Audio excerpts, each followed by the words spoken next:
Tu as déjà fait tes plans pour tes vacances d'été? Eh bien, sache qu'il n'est pas impossible que tu n'en vois pas la couleur.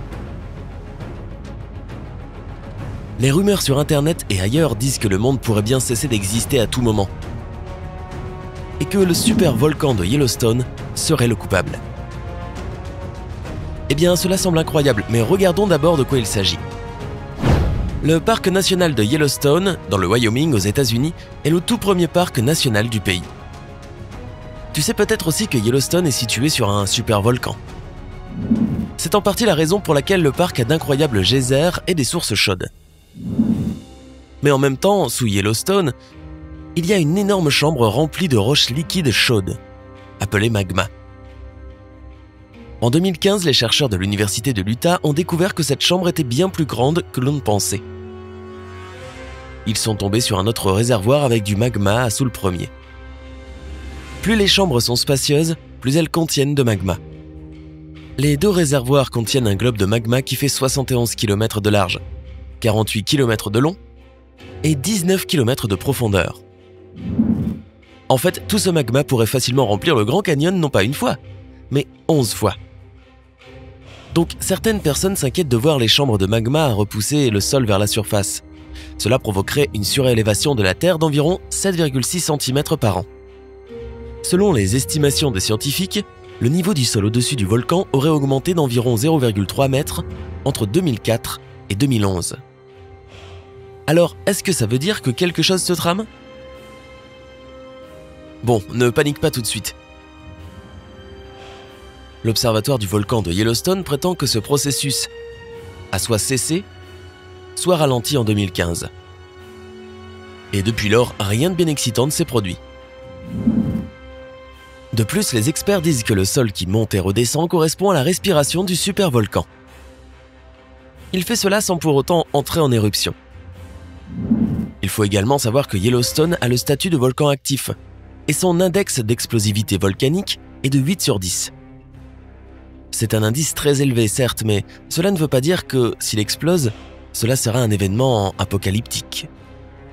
Et si l'on dit que plus de 1000 bisons ont récemment quitté le parc, la direction du parc ne relie en rien ce départ à un danger potentiel. Peut-être que l'herbe est plus verte dans le jardin du voisin. N'oublions pas non plus que la dernière plus grande éruption de Yellowstone a eu lieu il y a 700 000 ans de cela, bien avant que l'espèce humaine n'apparaisse. Mais par simple curiosité, regardons ce qui se passerait si le supervolcan de Yellowstone entrait en éruption. Serait-ce la fin du monde ou un désastre naturel plus localisé? Bon, commençons par le pire scénario. Juste avant l'éruption, le sol autour du parc national s'élèverait. Les bassins géothermiques et les geysers atteindraient des températures sans précédent, bien au-delà de ces 96 degrés Celsius actuels. De plus, ils deviendraient bien plus acides qu'ils ne le sont aujourd'hui. Le magma commencerait à monter à la surface. En un instant, le toit de roche de la chambre de magma ne serait plus en mesure de résister, et l'éruption commencerait alors. Une colonne massive de lave et de cendres exploserait et atteindrait quelques 25,7 km de haut. Après cela, la cendre reprendrait des jours et des jours à s'évacuer. Et un tel mélange de lave, de cendres et de gaz serait plus chaud encore que 1000 degrés Celsius. De plus, la lave s'écoulerait à une vitesse d'environ 483 km par heure. L'air autour du centre de l'éruption chaufferait pour atteindre près de 316 degrés Celsius. Pourtant, la pire conséquence de l'éruption du supervolcan serait la chute de cendres. Tu as intérêt à sortir ton parapluie et aussi de mettre ton masque à gaz. Si tu inhales cette substance, elle se transformera en ciment dans tes poumons en quelques secondes. Tu peux probablement imaginer l'issue de ce problème. Et puisque la cendre est une substance très dense, les bâtiments pourraient s'écrouler sous son poids. En quelques jours seulement, une couche de 3 mètres de cendre pourrait recouvrir une zone de 80 km autour du centre de l'éruption. Salt Lake City et ses environs seraient recouverts d'1 mètre de cendre. Une fine couche se poserait aussi sur Los Angeles, San Francisco, Chicago et même des villes plus lointaines comme New York, Miami et Toronto. À cause de la cendre, l'eau ne serait plus potable. Les véhicules tomberaient en panne. Durant un certain temps, les avions ne pourraient plus décoller ni atterrir en Amérique du Nord. Et pour une fois, il n'y aurait plus de longue file d'attente au portique de contrôle de l'aéroport. Une fois que la cendre aura atteint la stratosphère, les températures dans certaines parties du monde chuteraient, surtout si l'éruption était riche en soufre. Puisque cette substance est un inhibiteur de soleil efficace, les températures baisseraient tellement qu'il n'y aurait plus d'été dans certaines parties du monde durant les prochaines années. La saison des moussons changerait, l'agriculture connaîtrait de sérieux problèmes, ce qui causerait à son tour des perturbations dans la distribution de nourriture. L'Agence fédérale des situations d'urgence, FEMA, a estimé les dégâts potentiels à quelques 3 milliards de dollars pour les États-Unis seulement. Mais détends-toi, c'est le pire des scénarios. Et selon les scientifiques de l'observatoire du volcan Yellowstone, il y a peu de chances pour que cela se produise. Ils sont certains que, d'après leurs observations, si une éruption a lieu, elle ne serait pas si explosive. L'issue la plus probable serait seulement un écoulement de lave classique. Il y a déjà eu 3 super éruptions dans l'histoire de Yellowstone. Elles ont eu lieu il y a 2,1 millions d'années, 1,3 million d'années et 640 000 ans auparavant. La dernière a été nommée la Lava Creek Eruption. Elle a créé la caldeira de Yellowstone et a éjecté 1000 km3 de roches, de poussière et de cendres volcaniques dans le ciel. Eh bien, cela semble plutôt impressionnant, même s'il n'y a pas eu de grosse éruption depuis. Dans tous les cas, même si une énorme éruption était imminente, les scientifiques ont peut-être trouvé la solution qui aiderait l'humanité à éviter le danger. Les chercheurs de la NASA ont suggéré un plan apparemment logique: refroidir le supervolcan Yellowstone.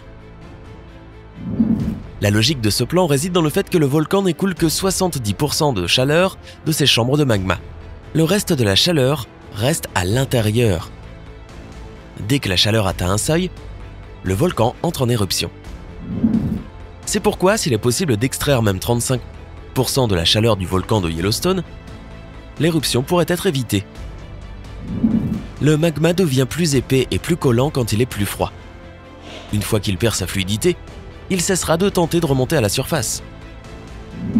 L'une des méthodes pour refroidir ce supervolcan serait d'ajouter plus d'eau à l'intérieur. Malheureusement, cela relève de l'impossible. Tout d'abord, il est incroyablement cher et difficile de construire un aqueduc dans des zones montagneuses environnantes. Cela mènerait aussi à des dépenses d'eau phénoménales. Ensuite, les scientifiques de la NASA ont eu une autre idée. Ils ont suggéré de creuser un puits de 10 km et d'évacuer de l'eau froide sous pression.